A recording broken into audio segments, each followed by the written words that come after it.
extremamente na palavra da ligagem, né? Pra minha segurança, tranquilidade da alma, prometer meu testemunho de salvar toda a minha casa.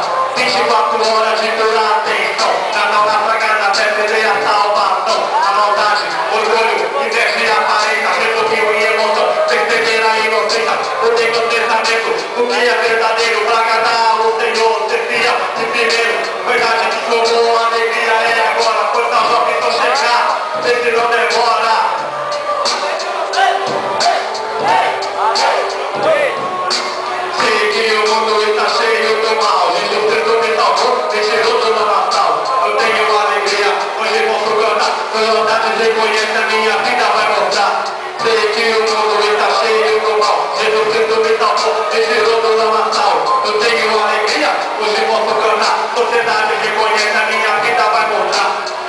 atitude, 2 na esperança, o verdadeiro cristão é pesado na balança.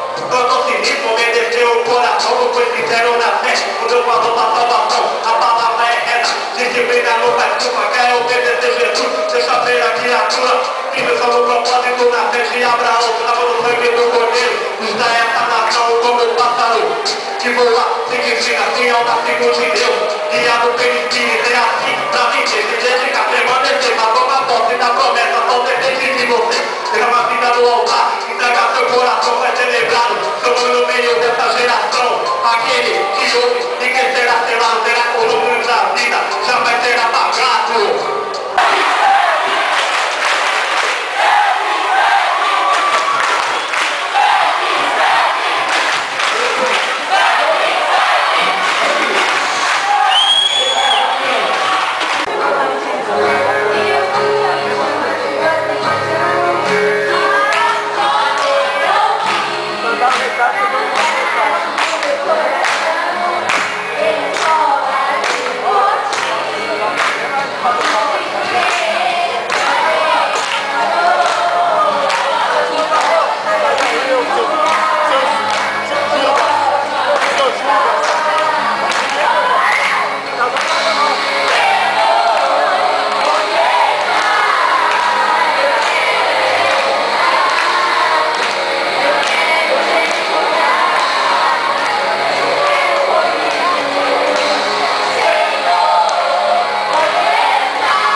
mundo. Senta no chão. Senta aí. Senta aí. Senta pessoal. Vai dormindo. Falando essa lenda, quando o Jorge ouvir, vira aceitar o seu convite.